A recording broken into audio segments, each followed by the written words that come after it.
Hello बच्चों, कैसे हो? बढ़िया। मैं बहुत अच्छा हूँ, है ना। लॉकडाउन में मेरी मजे में कट रही है। तो हम लोग कहाँ पे थे? Pascal's law. कहाँ पे थे बच्चों? Pascal's law. पास्कल्स लॉ का है कि लाइक अगर लिक्विड में किसी एक जगह का प्रेशर हम एक सर्टेन वैल्यू से बढ़ाएंगे तो हर जगह का प्रेशर उसी वैल्यू से बढ़ता है। Am I right बच्चों? Yes sir. अब क्या है कि मान लो कि इस लॉ में कुछ चीजें हैं जिनका ध्यान रखना बहुत जरूरी है, जैसे कि लिक्विड का वॉल्यूम चेंज नहीं होना चाहिए। लिक्विड का अगर वॉल्यूम चेंज हो गया है ना, या तो एक्सपैंड कर गया या कॉम्प्रेस कर गया, तो फिर दोनों ही केस में ये वैलिड नहीं है। तो लिक्विड इनकम्प्रेसिबल होना चाहिए और लिक्विड का वॉल्यूम मतलब जो कंटेनर भी होना चाहिए वो भी एक तो लिक्विड इनकम्प्रेसिबल होना चाहिए, साथ ही साथ जो जिस कंटेनर में लिक्विड को रखा गया है उसका भी वॉल्यूम चेंज नहीं होना चाहिए। जिस कंटेनर में लिक्विड को रखा गया है उस कंटेनर का भी वॉल्यूम चेंज नहीं होना चाहिए। तो ये दोनों बात बहुत जरूरी है, बिना इसके पास्कल्स लॉ वैलिड नहीं होगा, है ना बच्चों। तो हम लोग काफी सारी बातें कर रहे थे। हमने उसके हाइड्रोलिक लिफ्ट पे मैंने उसके एप्लीकेशंस को भी दिखाया था कि आप एक पर्टिकुलर कॉलम में अगर आप प्रेशर को बढ़ाते हो तो दूसरे कॉलम में भी वो प्रेशर उतने ही वैल्यू से बढ़ जाता है और उसके बढ़ने से हमें वहां पे एक बड़ा फोर्स मिलता है।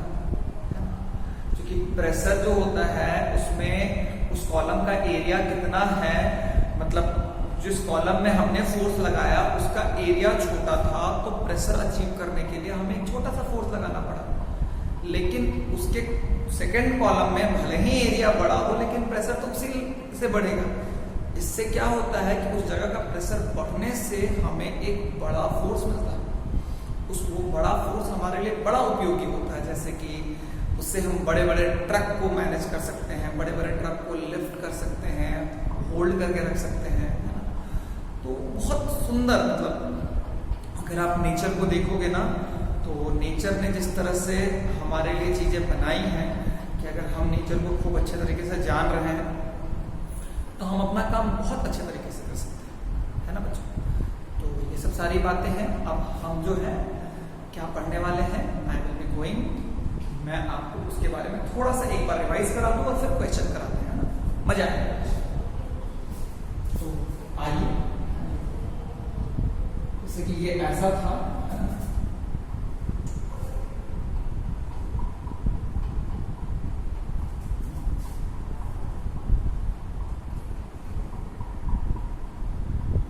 बहुत बच्चों की शिकायत थी कि फॉन्ट थोड़ा छोटा होता है, तो don't worry about that, we will surely कर लेंगे।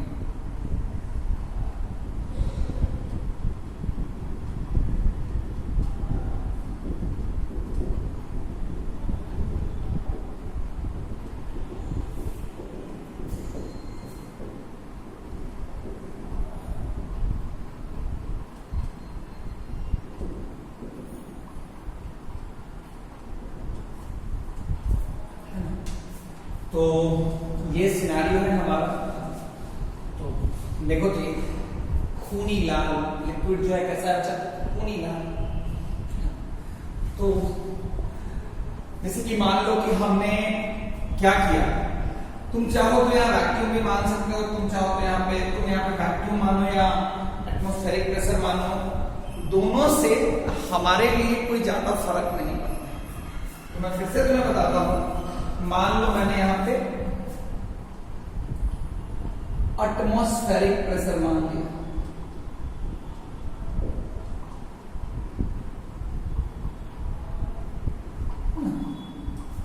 एटमॉस्फेरिक प्रेशर मान लिया। अब चूंकि हमें तो वॉल्यूम को चेंज नहीं करना है ना, तो हमने यहां पे एक स्टॉपर लगा दिया है। यहां पे मान लो ऐसा एक कुछ रख दिया, मासलेस ही मान लो, और मान लो यहां पे एक ऐसे बड़ा सा ट्रक वगैरह है जिसको मैंने रख दिया। अब अगर आप ध्यान से देखो तो है क्या कि मान लो यहां पे मैंने स्टॉपर लगा दिया,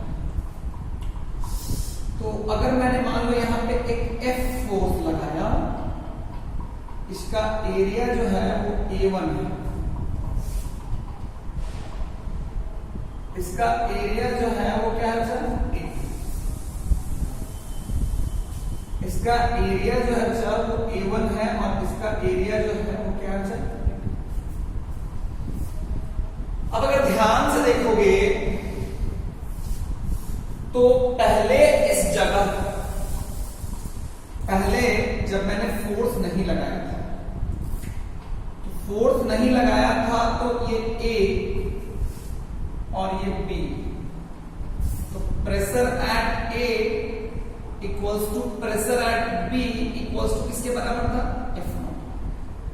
कोई फोर्स नहीं था तो, एम आई राइट। अब अगर ध्यान से देखोगे तो सपोज करो कि मान लो मैंने इस पे एक फोर्स ऐसे लगा दिया, यहां पे मैंने F ऐसे लगा दिया, यहां पे मैंने एक F लगाया, है ना।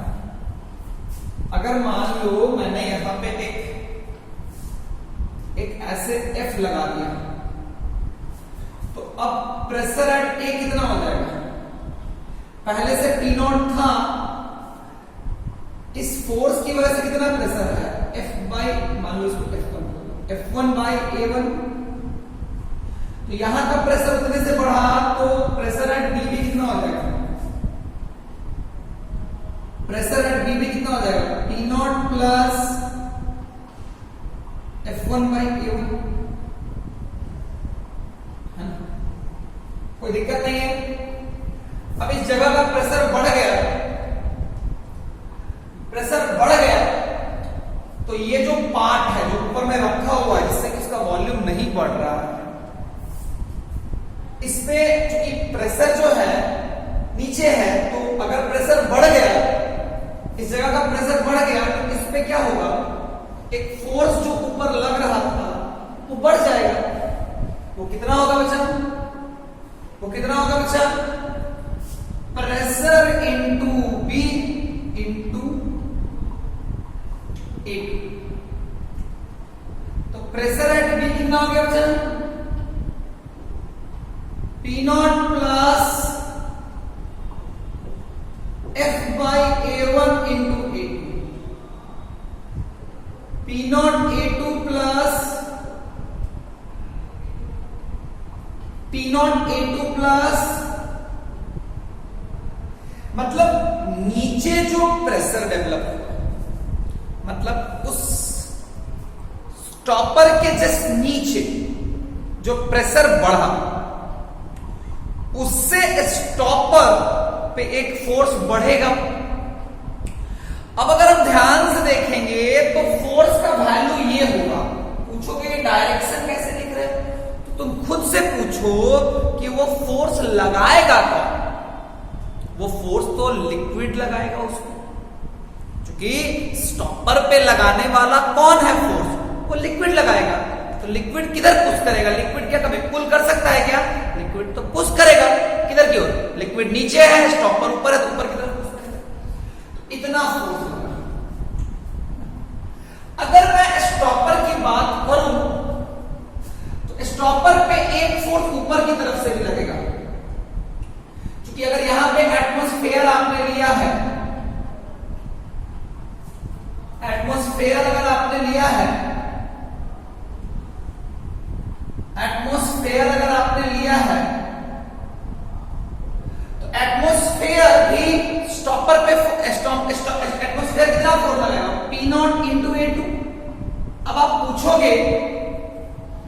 आप पूछोगे कि सर वो नीचे कैसे लगा रहा है, तो एटमॉस्फेयर किधर है, स्टॉपर से ऊपर, उसकी वजह से जो फोर्स लगेगा एटमॉस्फेयर किधर प्रेस करेगा, नीचे। अब अगर आप ध्यान से देखोगे तो क्या हो जाएगा, Fnet की बात करेंगे, Fnet ये जो प्रेशर की वजह से उस स्टॉपर पे प्रेशर की वजह से जो फोर्स लगा ऊपर, P0 into A2 plus F1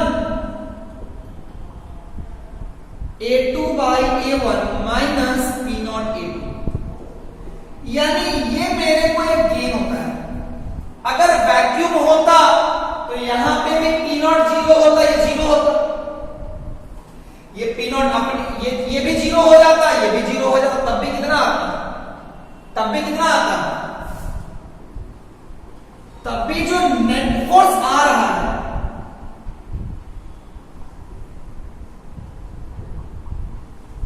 इसको ध्यान से देखोगे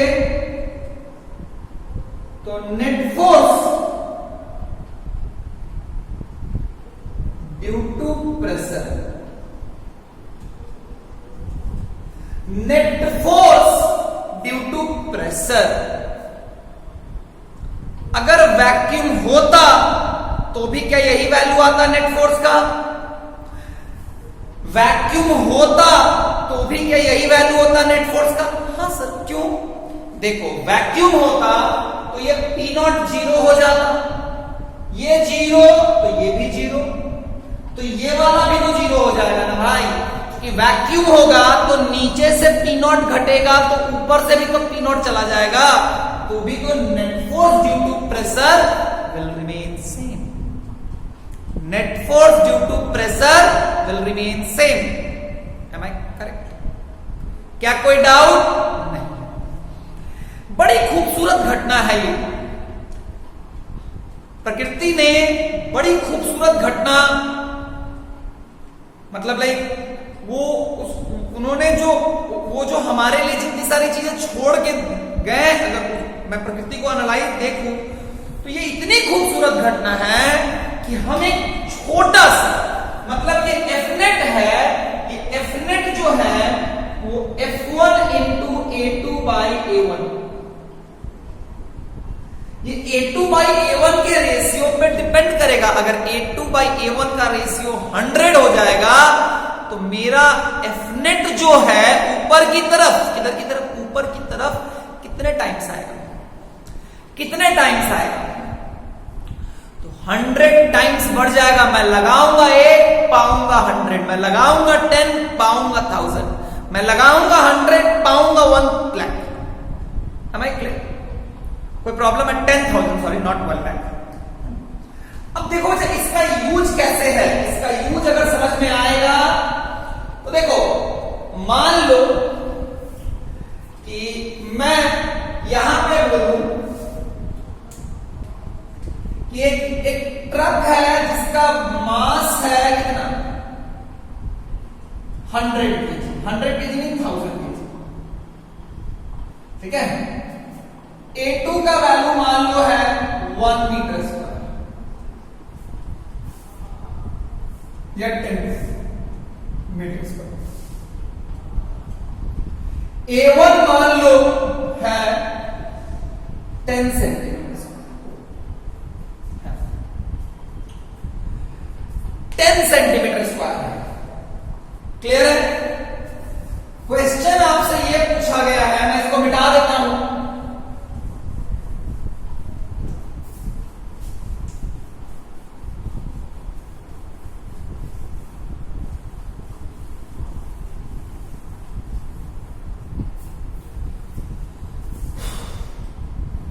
मैं एटमॉस्फेयर लूं या ना लूं कोई फर्क नहीं पड़ता, मैं बोल रहा हूं, मैं बोल रहा हूं, find out F1 so that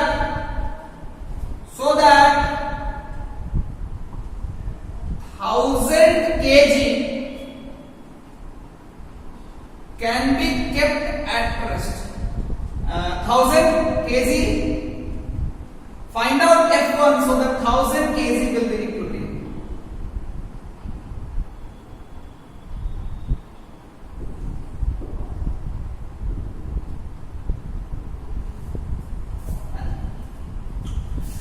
पहला ऑप्शन है G का वैल्यू लेना है 10 meter per second square. Value of G is how much? 10 meter per second square. Value of G is how much? 10 meter per second square.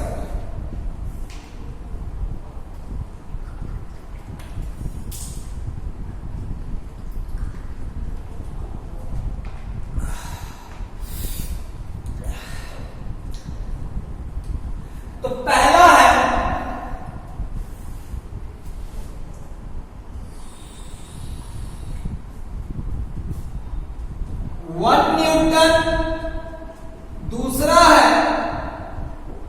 10 Newton, तीसरा है 100 Newton, चौथा है 9 inch. चौथा है 9 इंच। तुम चाहे एटमॉस्फेयर लो या ना लो, आंसर में कोई चेंज आने वाला नहीं। ये बात मैंने तुम्हें समझा दिया था कि अल्टीमेटली अगर एटमॉस्फेयर लोगे तो नीचे भी पी नॉट से बढ़ जाएगा और ऊपर भी पी नॉट आ जाएगा, तो अल्टीमेटली वो दोनों फोर्स आके क्या हो जाएगा, कैंसल। मैं फिर से समझाता हूं कि अगर आप एटमॉस्फेयर लोगे या नहीं लोगे, एटमॉस्फेयर लोगे तो यहां का प्रेशर भी पी नॉट से बढ़ जाएगा, यहां का भी प्रेशर पी नॉट से बढ़ जाएगा। यहां का प्रेशर 0 था तो पी नॉट हो जाएगा, यहां का जो भी है, तो यहां का भी पी नॉट से बढ़ेगा, यहां का भी पी नॉट से बढ़ेगा। क्योंकि अगर एटमॉस्फेयर लोगे तो तुम बोलोगे ऊपर से फोर्स लगेगा, ऊपर से फोर्स लगेगा तो नीचे से भी तो पी नॉट की वजह से फोर्स आएगा ना भाई। कोई प्रॉब्लम नहीं, कोई दिक्कत नहीं है। क्या मेरी बात समझ में आई? क्या तुम्हें ऐसा लगा कि मैं तुम्हें कुछ सिखा पाया? अगर जरा सा भी कंफ्यूजन हो तो मेरे पास आना, लेकिन कंफ्यूजन क्यों होगा? वीडियो को रिवाइंड करो, देखो कि एटमॉस्फेयर लेने से या नहीं लेने से क्या होता है। एटमॉस्फेयर लोगे तो ऊपर से इस पे फोर्स बढ़ेगा तो नीचे से भी फोर्स बढ़ जाएगा भाई। तो अल्टीमेटली जो प्रेशर की वजह से जो नेट फोर्स है वो हमेशा सेम रहेगा। अब अगर इसको इक्विलिब्रियम में रखना है, तो इक्विलिब्रियम में रखना है तो एक फोर्स नीचे लग रहा है, 1000 जी। ये क्यों लगेगा? अरे बोलो, 1000 जी, 1000 जी लगेगा। इसको अगर इक्विलिब्रियम में रखना है तो मुझे ऊपर चाहिए एक फोर्स F, और ये फोर्स F कौन देगा? Due to liquid. तो F का वैल्यू कितना होना चाहिए?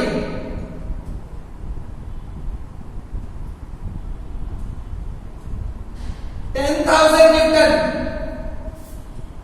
अब अगर ध्यान से देखोगे तो मैंने यहां पे F1 लगाया तो यहां का प्रेशर कितना था? देखो मैंने ये नेट फोर्स चाहिए मुझे, है ना? अब अगर तुम ध्यान से देखोगे तो मैं तुम्हें एक बात बताऊं, यहां पे मैंने F1 लगा दिया। मैं पहले मानता हूं यहां पे वैक्यूम है, मैं पहले कितना मानता हूं? अच्छा, वैक्यूम। वैक्यूम मान भी बना दो भाई, एक ही बात आएगी। तो यहां का प्रेशर कितना हो जाएगा? F1/A1। तो यहां का भी प्रेशर कितना हो जाएगा? F1/A1। ऊपर में कुछ लगेगा नहीं, तो लिक्विड की वजह से इसमें फोर्स कितना हो जाएगा? जो फोर्स, ये जो फोर्स लग रहा है, यहां का प्रेशर F1/A1 हो गया। तो लिक्विड जो, अगर यहां का प्रेशर F1/A1 हो गया, इस पे जो फोर्स लगेगा वो कितना लगेगा? F1/A1 into A2। किधर की ओर? ऊपर की ओर, और वही में ये है। तो F इक्वल टू कितना हो जाएगा बच्चा? F1/A1 into A2। F का वैल्यू कितना हो गया बच्चा? 10,000। F1 कितना हो गया? F1 रह गया इंटू A2। A2 कितना हो गया?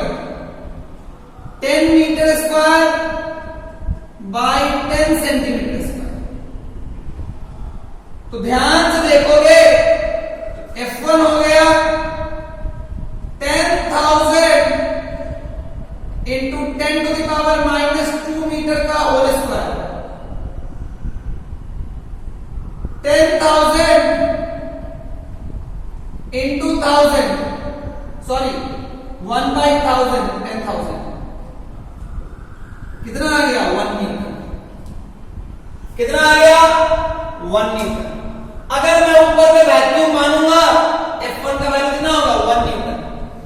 अगर मान लो कोई यहां पे एटमॉस्फेयर मानता, कोई यहां पे एटमॉस्फेयर मानता है ना, तो क्या होगा, तब इस पे ध्यान से देखते, तब 1000 केजी पे एक फोर्स क्या होगा, नीचे एक फोर्स क्या होता है 1000 इंटू जी, एक फोर्स ऊपर से P0 इंटू A2, तो मेरा जो लिक्विड की वजह से फोर्स होता है वो कितना होता 1000 जी प्लस P0 इंटू A2। लेकिन तब यहां का pressure F1 by A1 into P0 होता, तब ये भी कितना होता F1 by A1 into P0 होता।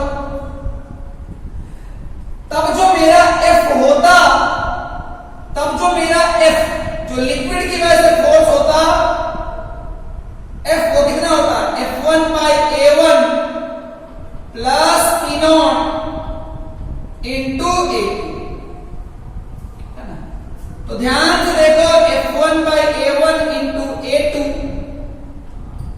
प्लस P0 A2, और ये F किस इक्विलिब्रियम में होने के लिए F किसके बराबर होना चाहिए, कितने के बराबर, तो F1 by A1 into A2 plus P0 A2 equal to कितना होगा 1000 G plus P0 into A2।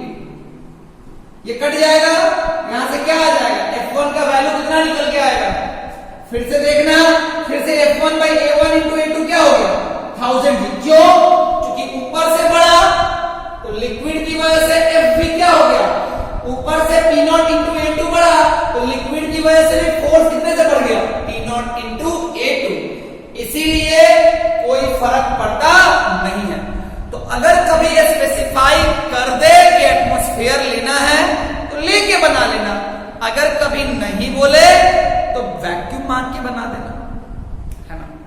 दोनों ही केस में F1 का वैल्यू कितना आएगा 1 न्यूटन, है ना। मेरे लिए काम की बात क्या है, मेरे लिए काम की बात क्या है, मेरे लिए काम की बात यह है, मेरे लिए हमेशा काम की बात यह है कि अगर मैं Fnet देखूं ऊपर की तरफ तो ये F1 A2 बाई A1 है। अगर मैंने इधर F1 लगाया तो Fnet A1 by A2, A2 by A1, ये किसके द्वारा है,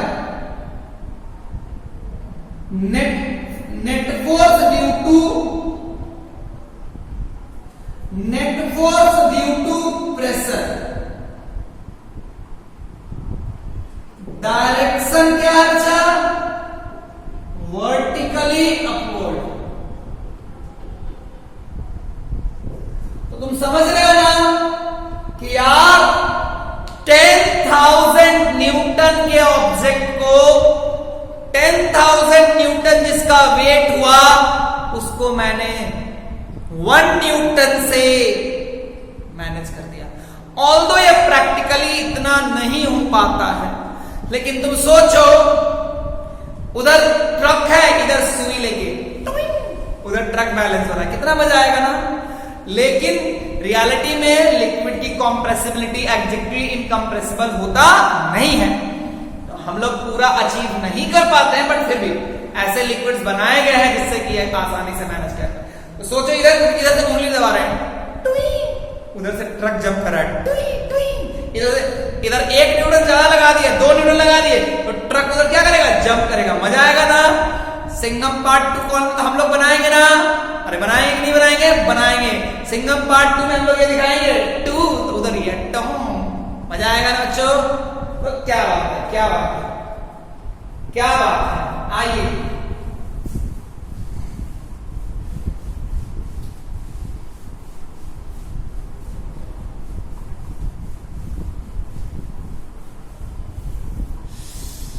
तो ये सब सारी बातें थी, ये सब सारी बातें थी। और भी हम लोग बातें करते हैं, और भी कुछ बात कर सकते हैं। एटमॉस्फेरिक प्रेशर के बारे में हमारी बात होगी। थोड़ा सा एटमॉस्फेरिक प्रेशर के बारे में बात कर लेते हैं, वो भी जरूरी है कि ड्यू टू एटमॉस्फेयर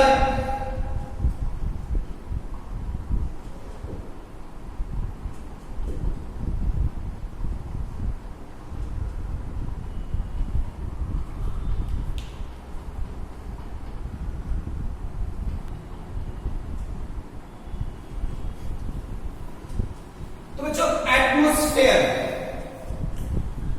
तो हम पे एक मतलब एक हमारे ऊपर मतलब अर्थ के सरफेस से 300 किलोमीटर तक आप देखोगे तो air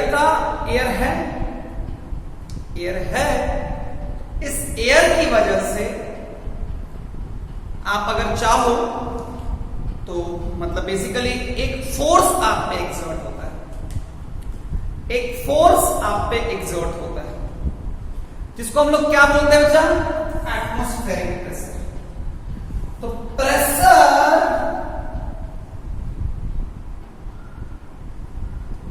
due two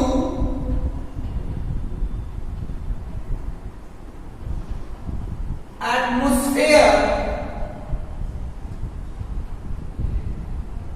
is known as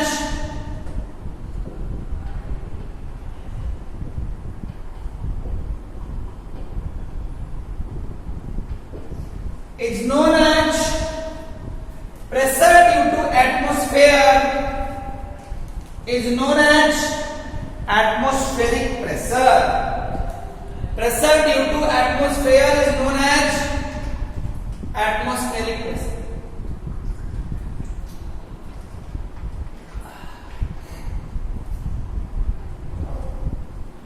अब क्या बचा कि अगर इसके वैल्यू की बात किया जाए तो रफली देखा जाता है 1 सेंटीमीटर स्क्वायर में एयर जो फोर्स एक्सर्ट करता है वो 1 kgf के बराबर होता है। 1 kgf को अगर हम 10 न्यूटन ले ले, 1 kgf मतलब कितना? 1 kg इंटू जी, यही ना? अगर हम 10 न्यूटन ले ले, मैं रफली बोल रहा हूं, एग्जैक्टली डेटा मुझे याद नहीं है, आप देख सकते हो बुक में दिया हुआ होगा। तो 1 kgf फोर्स एक्सर्ट होता है 1 सेंटीमीटर स्क्वायर में, तो प्रेशर कितना हो जाएगा? प्रेशर हो जाएगा 10 by 10 to the power -4 meter square. तो ultimately 10 into 10 to the power 5 pascal. 10 into 10 to the power 5 pascal. क्या मेरी बात क्लियर होगी बच्चों? Okay sir. अब अगर और बातें करें अच्छे से सीखने की और समझने की, तो आप बहुत जैसे आप इसको ना समझ सकते हो। जैसे आप अगर समझोगे कि जैसे कि मान लो यहां पे ऐसे मान लो कि कोई कोल्ड ड्रिंक का ग्लास का कोल्ड ड्रिंक हमने भर दिया। सपोज करो इसमें हमने एक स्ट्रॉ डाल दिया,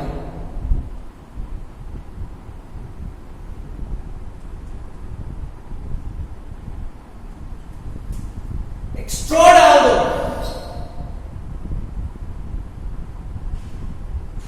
स्ट्रॉ डालोगे, तुम अगर ये देखना चाहोगे तो क्या कोल्ड ड्रिंक निकलने लगती है क्या? ऐसा यूजुअली नहीं होता है। लेकिन अगर आप यहां पे सपोज करो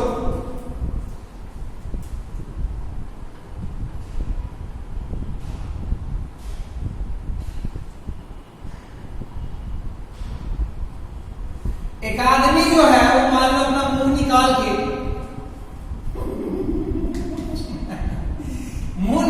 के उस स्ट्रॉ से जब एयर सक करता है देखते हो कि तुम्हारा कोल्ड ड्रिंक धीरे धीरे करके करके करके इसके मुंह में घुस जाता है ना, अरे घुस के और भी पेट में जाता होगा। तो ऐसा होता है। यहां पे अगर आप चीजों को समझोगे तो होता क्या है, ये फेनोमेना किसकी वजह से बचा? ये फेनोमेना होता है, ये फेनोमेना होता है कि भाई अगर आप समझोगे तो जब इसमें एयर था तब तो कोई दिक्कत नहीं थी। जैसे ही मैंने वैक्यूम क्रिएट किया तो तुम ध्यान से यहां का प्रेशर जो है, यहां पे तो एयर है, यहां का प्रेशर कितना है? लेकिन यहां का प्रेशर, तुम समझोगे मेरी बात, रियलिटी में यहां का प्रेशर तो P नॉट हो गया, लेकिन यहां का प्रेशर क्या हो गया? जैसे तुमने इससे एयर विड्रॉ किया, यहां का प्रेशर तो P नॉट था, लेकिन यहां का प्रेशर 0 हो गया। अब 0 हो जाएगा तो liquid flows from high pressure to low pressure. तो ध्यान से देखोगे यहां की, अब चूंकि यहां पे एयर नहीं है तो प्रेशर 0 हो गया, 0 हो गया तो लिक्विड क्या हो गया? लिक्विड फ्लो फ्रॉम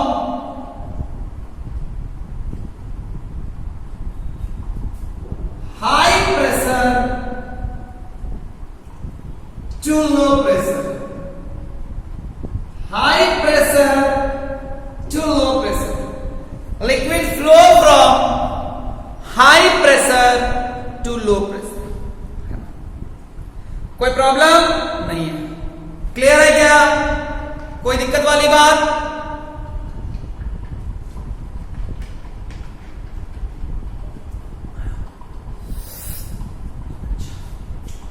तो liquid flow from high pressure to low pressure. Clear है बच्चों? अब अगर ध्यान से समझोगे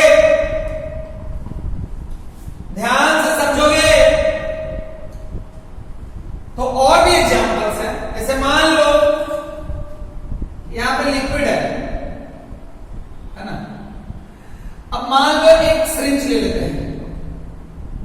अरे वो जो जिससे कि भाई तुमको सुई लगती थी ना बचपन में, अभी भी लगती है? हाँ सर। तो अगर तुम ध्यान से देखोगे ना तो इसमें ऐसे एक रहता है,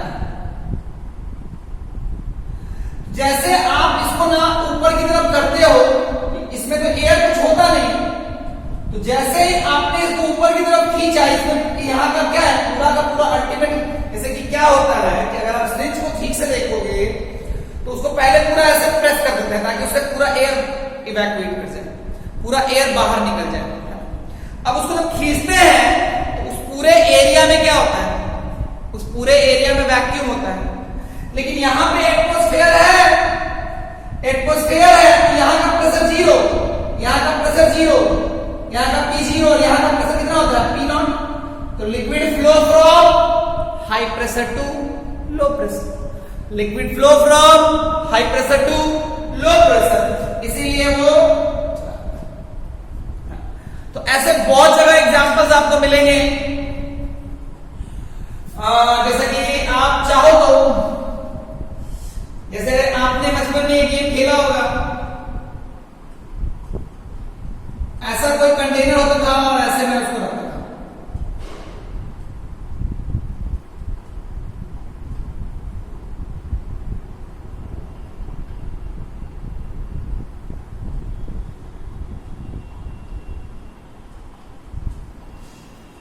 तो तुम अगर देखोगे ना तो पहले इस पाइप को बाहर निकाल लो और इसे पूरा एयर सक करोगे, तुम पाओगे कि ये पानी ऊपर चढ़ा और फिर धीरे धीरे क्या हुआ?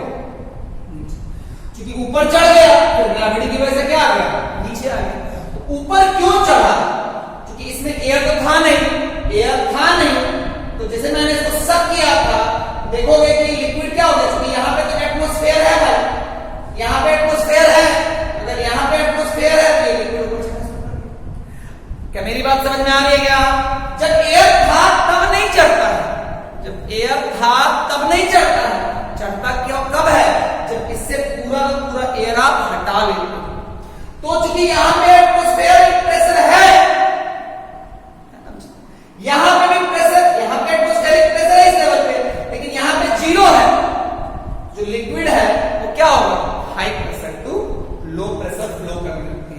जब वैक्यूम है तो वहां पे कोई प्रेशर है नहीं। एक और भी बड़ा अच्छा चीज है बैरोमीटर। सिंपल बैरोमीटर के बारे में पढ़ते हैं। ऐसे बुक पढ़िएगा, मजा आएगा। आप बुक पढ़िएगा, मैं आपका टेस्ट ले लूंगा, मैं आपको टेस्ट लेकर के बताऊंगा कि आपने कितना सीखा है ना बच्चों। अब हम लोग क्या पढ़ने वाले हैं? Simple barometer.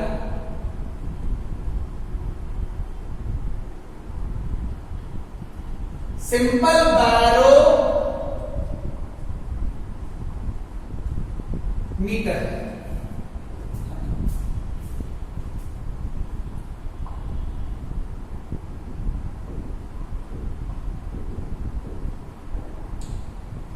है क्या कि एक ट्यूब यहां रखते हैं, इसमें वैक्यूम रहता है। इसमें क्या रहता है बच्चा? जैसे मान लो एक ट्यूब ले लो, यहां ऐसा रखो, पहले पूरा ऐसे करो करके ऊपर रखो। क्या होगा? यहां पे प्रेशर है, यहां पे प्रेशर है, और इस पूरे पार्ट में वैक्यूम है, तो लिक्विड को जगह मिल गया, तो लिक्विड क्या होगा? चढ़ने लगेगा। कब तक लिक्विड चढ़ेगा? ये चढ़ता जाएगा, चढ़ता जाएगा, चढ़ता जाएगा, कभी तो रुकेगा ना, कभी तो रुकेगा ना।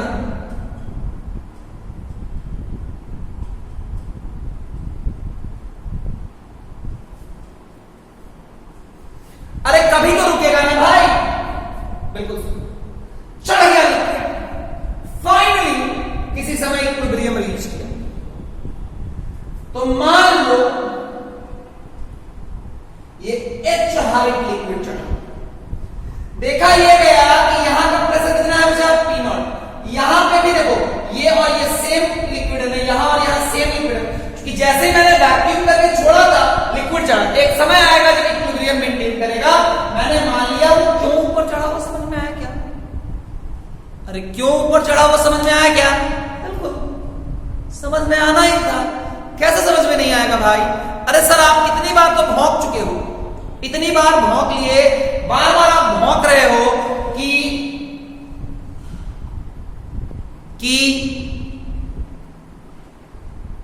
चूंकि मैंने वो जो ट्यूब था उससे तो मैंने एयर सक कर लिया था, सक करके मैंने डाला था, तो ये जो लिक्विड है ये किधर चढ़ लिया? ऊपर चढ़ लिया।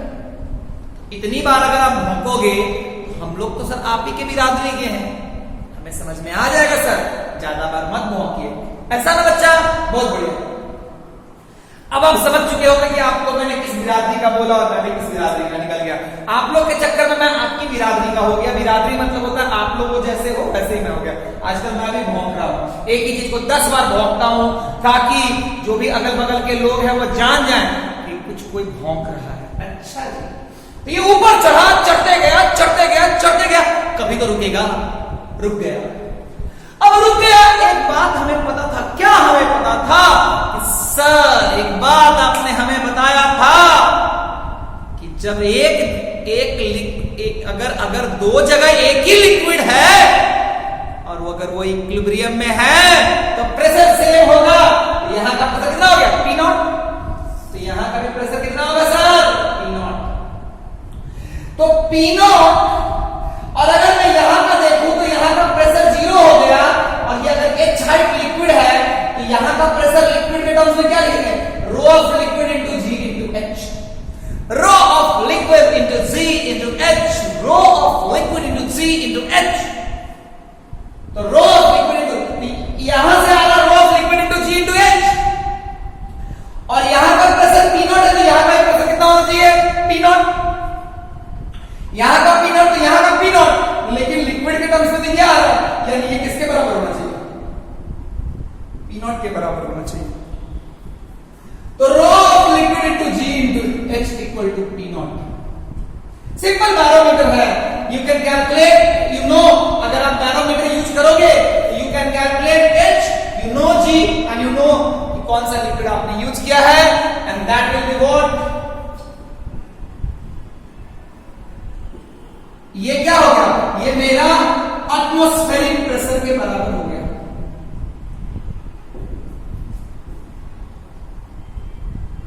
अच्छा, तो ये H मैं मेजर कर सकता हूं बिकॉज वो ट्यूब है. I can easily measure H. I know the value of G and I also know the value of rho of liquid because ultimately the liquid which I am using, I should know the value of density of the liquid. Am I clear? Am I clear बच्चों? Okay.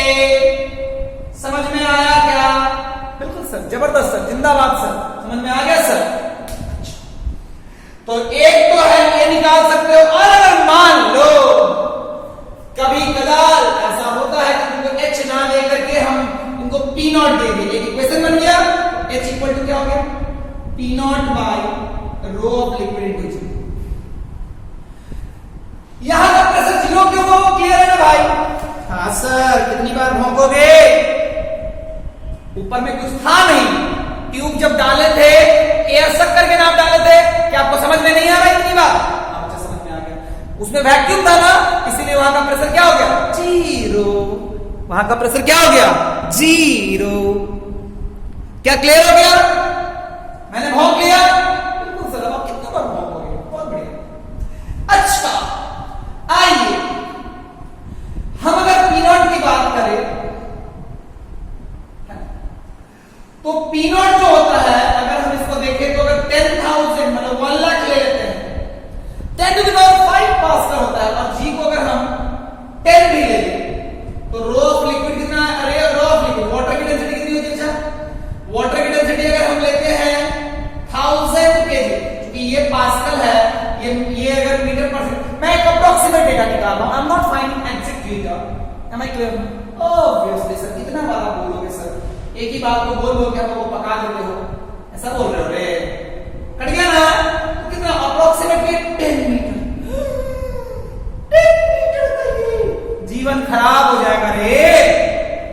पता चलेगा gap pressure measure करने के लिए liquid, ये जो tube था वो फूट फाट के उड़ गया. लिक्विड चढ़ने लगा, लिक्विड ने तोड़ ताड़ दिया, उड़ा दिया. ऐसा तो नहीं चाहिए ना भाई. सोचो अगर भाई वो लिक्विड कभी इक्विलिब्रियम में आएगा क्या? वो ऊपर चढ़ने की कोशिश करता रहेगा? जा नहीं पाएगा. एक अलग बात है. Am I clear बच्चों? Am I clear बच्चा? बिल्कुल सर. अच्छा, आगे बढ़ते हैं. आइए आगे बढ़ते हैं. आइए, ढंग से समझ में आया बच्चा? हाँ सर. बिल्कुल क्लियर हुआ बच्चा? हाँ सर. अच्छा. तो क्या चॉइस है? क्या पी नॉट को कम कर सकते हो? अरे पी नॉट मेरे कंट्रोल में नहीं है भाई. अगर लिक्विड का अगर ये तुमको इतना बड़ा ट्यूब को मेजर करना दिक्कत है भाई. पी नॉट तुम्हारे हाथ में नहीं है, जी तुम्हारे हाथ में है. बट तुम्हारे हाथ में क्या डिपेंड करता है? तुम्हारे हाथ में क्या डिपेंड करता है? तुम्हारे हाथ में डिपेंड करता है लिक्विड की डेंसिटी. हम चाहेंगे तो ऐसा लिक्विड लेंगे जिसकी डेंसिटी कम होगी. हमने ले लिया वाटर, है डेंसिटी कम, अब भुगत रहे हैं ना. 10 मीटर का ट्यूब लाते रहिए, जीवन खराब हो जाएगा. लेकिन बच्चा अगर तुम समझोगे इस बात को कि अगर हमने डेंसिटी को बढ़ा दिया, H घटेगा ना? हाँ. एक बड़ा फेमस है मरकरी. तो रो ऑफ Hg कितना होता है? रो ऑफ Hg होता है 30,600 kg पर मिनट. वाह, मजा आ गया सर. अगर तुम इसको बिठा दोगे यहां पे तो जो भी है ये पी नॉट जो भी है, अगर पी नॉट अगर एंड अर्थ सरफेस लोगे है ना, ये अगर 9.8 लोगे और अगर ये रो ऑफ Hg बिठा दोगे तो H का वैल्यू आएगा 76 सेंटीमीटर. क्योंकि तुमने रो ऑफ Hg बढ़ा दिया ना. बिल्कुल सर. क्या बात कर रहे हो सर? जबरदस्त तरीके से बढ़ाएं सर. तो H क्या हो जाएगा? जो rise of mercury in tube will be too much और लेस. बहुत ज्यादा नहीं होने वाला है. 76 सेंटीमीटर हो जाएगा। तो यहां से बचा कि हम लोगों ने एक बात समझ में आया, एच निकाल सकते हैं। अगर हमें प्रेशर को मेजर करना है तो the density of the liquid should be more so that it should be manageable. अगर अप्रोप्रिएट यहां 1 मीटर का आप ट्यूब कैरी कर सकते हो, 10 मीटर का ट्यूब कैरी करना इज वेरी डिफिकल्ट एक्चुअली। पता चलेगा ट्यूब कैरी करने में जिंदगी खराब हो गई। अब बच्चा हमने ना एक टर्म डेवलप किया, जैसे कि आप अगर चाहो तो कहीं के P0 को, कहीं के प्रेशर को लिख सकते हो 76। अगर आप चाहो तो लिख सकते हो atmospheric pressure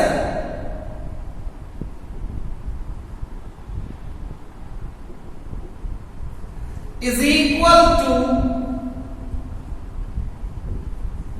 atmospheric pressure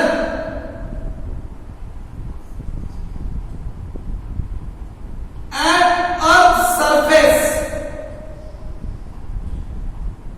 is equal to atmospheric pressure at earth surface is equal to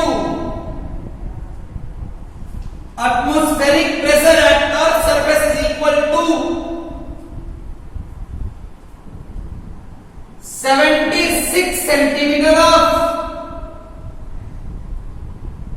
Hg column।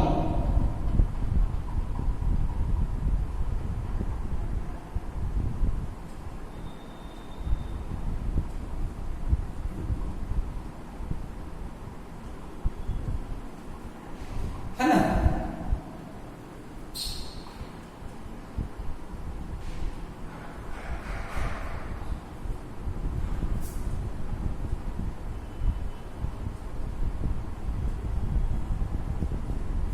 जो भी है बात ले।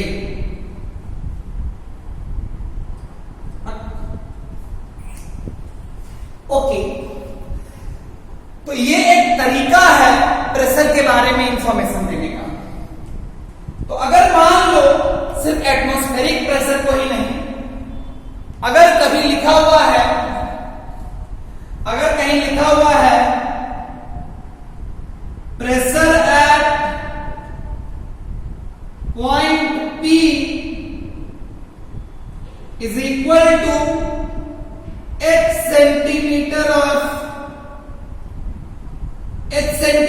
Hg। इसका मतलब क्या है? h सेंटीमीटर ऑफ Hg का मतलब क्या है कि आप एक ट्यूब लो, उसमें आप h सेंटीमीटर Hg डाल दो, बॉटम का प्रेशर किसके बराबर होगा? Rho of Hg into G into H। यही तुम्हारा प्रेशर एट P। कहीं ये दिया हुआ है, इसका मतलब ये rho of Hg into G into H, rho of Hg into G into H। क्या मेरी बात पूरी क्लियर हो गई बच्चा?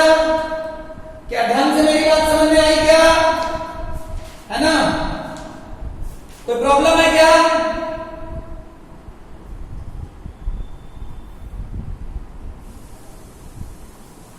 अगर तुम एक और भी चीज है,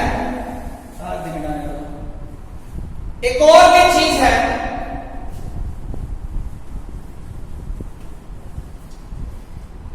कि जैसे जैसे ऊपर जाओगे, मतलब अगर सपोज करो ऊपर जाओगे, सी लेवल से ऊपर जाओगे, तो क्या होगा? एटमॉस्फेरिक प्रेशर बढ़ेगा घटेगा? एटमॉस्फेरिक प्रेशर बढ़ेगा घटेगा? तो ऑब्वियसली P0 विल डिक्रीज। अगर मैं उसका ग्राफ बनाऊं P0 एंड ये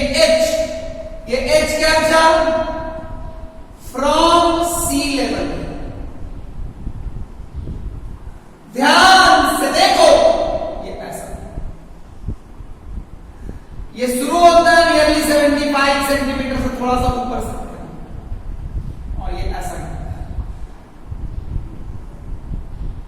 तुम ध्यान से देखोगे ना तो हाइट बढ़ रहा है घट रहा है। अगर पी नॉट, ये पी नॉट क्या बचा या पी ले लो। P is what? Atmospheric pressure at height h from sea level। ध्यान देना, गड़बड़ करना नहीं,